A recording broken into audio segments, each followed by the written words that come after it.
Bonjour, je suis Bruno, je vous souhaite la bienvenue sur ma chaîne. Je vais vous présenter aujourd'hui le logiciel AutoHotKey, qui est un logiciel pour faire des scripts et des raccourcis très rapides sous Windows. Comme je vous en ai parlé en introduction, on va installer le logiciel AutoHotKey ainsi que son IDE, enfin son petit logiciel permettant de créer des scripts. Et je vais vous montrer après comment écrire des scripts pour pouvoir automatiser beaucoup de choses sous Windows, des déclenchements concernant des combinaisons de touches, des mots, etc. Commençons sans plus attendre. Alors, on va sur AutoHotKey. Je vous mettrai l'adresse est visible ci-dessous et je vous la remettrai dans la description de cette vidéo. Vous cliquez sur Download. Vous downloadez absolument la V2, pas la V1. Donc, on clique. Voilà, on voit que c'est installé. On fait pareil, on va aller chercher SCITE for AutoHotKey. Donc, je vous mettrai le lien pour aller chercher ce petit logiciel. Pareil, on télécharge. Voilà, on a bien les deux. Voilà. Donc on va afficher le tout directement et on va les installer. Donc on va commencer par AutoHotKey.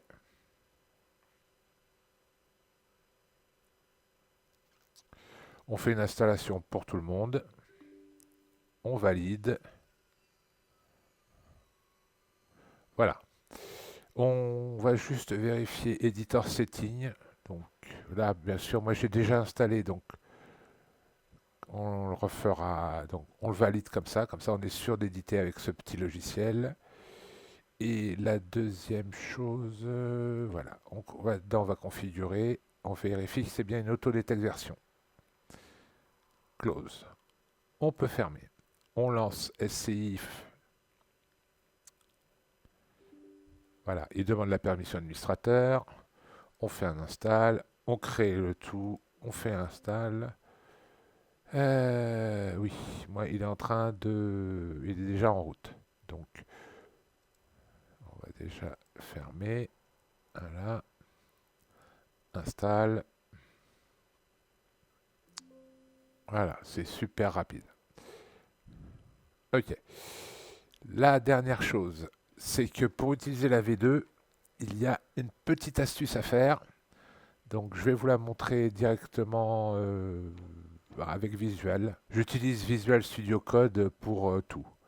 Donc vous voyez, dans les extensions, j'en ai un certain nombre. Et on peut très bien coder du AutoHotKey, alors plus. Donc la V1, on n'en a pas besoin, comme je l'ai dit tout à l'heure. On la désinstalle. Il faut prendre tout ce qui est V2. Donc quand vous faites une recherche, vous tapez AutoHot. Allez, et tout s'affiche.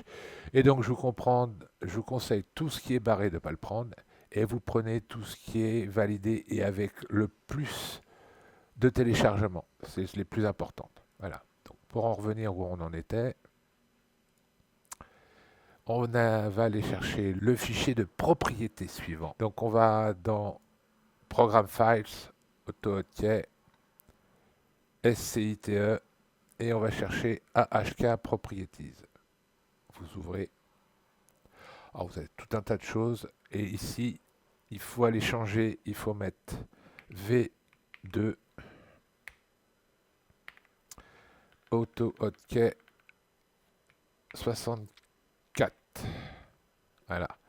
Je vais vérifier quand même. SCITE. Donc, juste vérifier que dans V2, on a bien le 64. Voilà, le voilà, c'est bien celui-là. Parfait. Parfait. On peut fermer tout ça. Donc, comme je vous ai dit, moi j'en ai déjà créé, donc on va déjà voir. Ça se lance, c'est parfait. Voilà, là vous êtes sûr d'avoir paramétré correctement les logiciels. On va voir maintenant comment faire nos premiers scripts.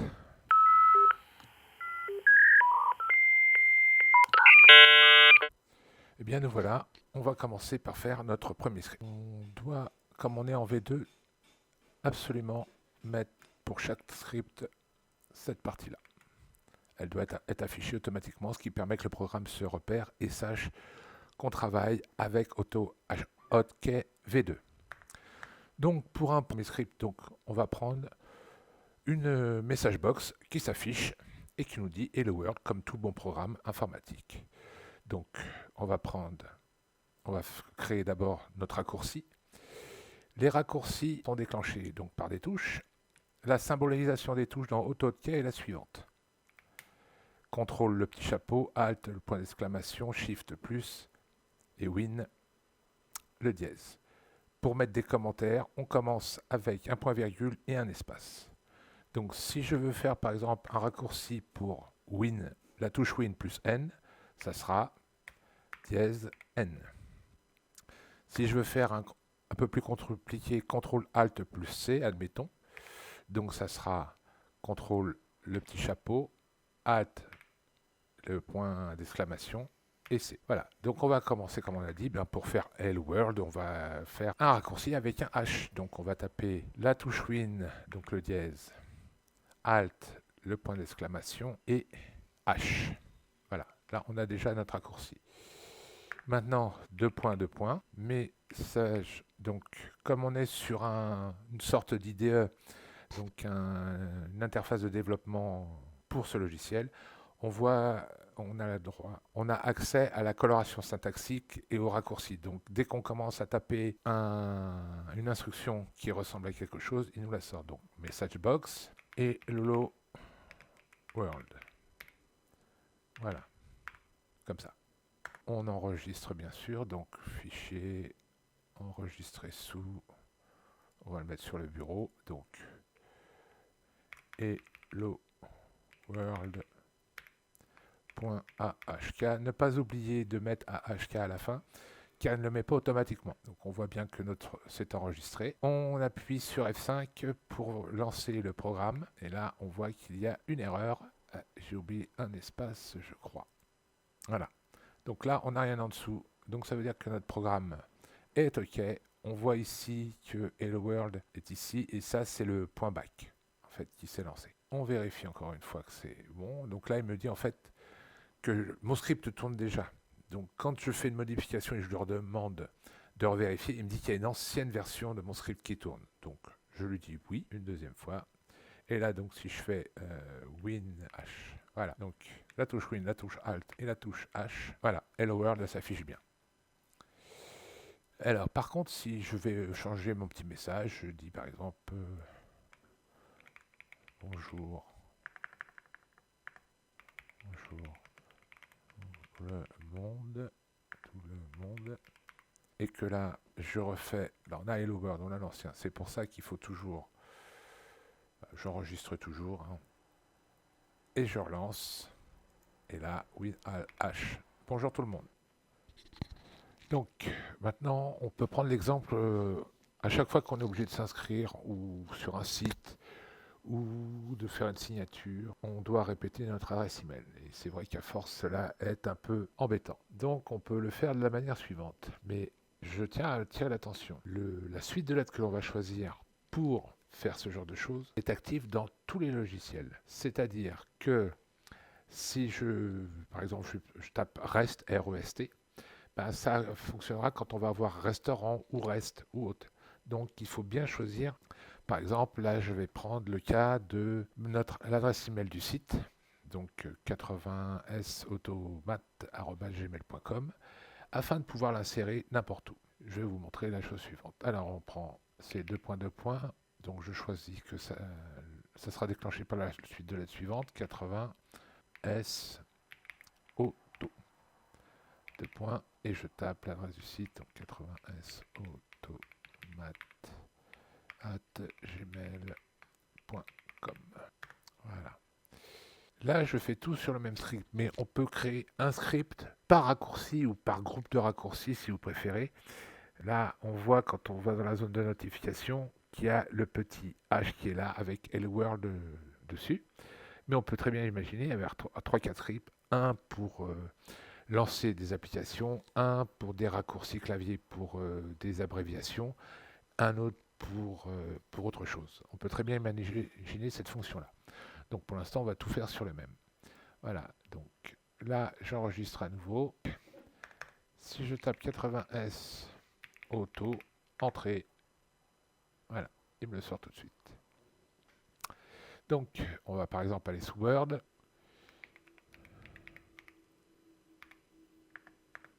Voilà.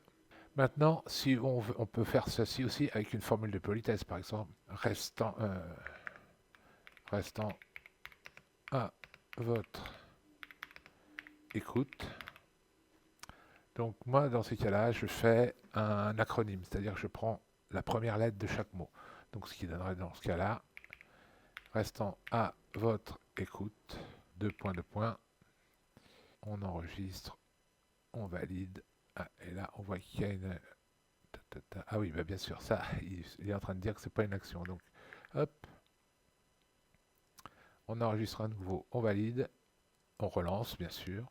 Et là, si je retourne sous Word, je fais RAV, entrée. On n'est pas obligé de faire entrer, on peut faire ça de la manière suivante, mais là, il faut être sûr de son raccourci, c'est-à-dire qu'il ne soit pas, qu'il ne corresponde pas à d'autres mots. Donc, on rajoute une étoile, j'enregistre, je relance, oui, et là, si je fais RAV, voilà, il me le met tout de suite.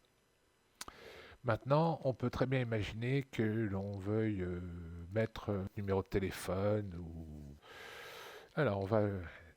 c'est pas très compliqué, mais c'est un peu chiant. Donc, vous faites Alt graphique 7, N, et admettons, on met un numéro de téléphone 0, 1, 2, 3, 4, 5, 6, 7.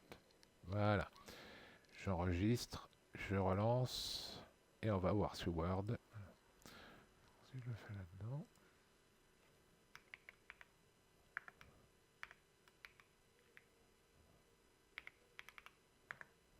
Voilà, et là ça fonctionne.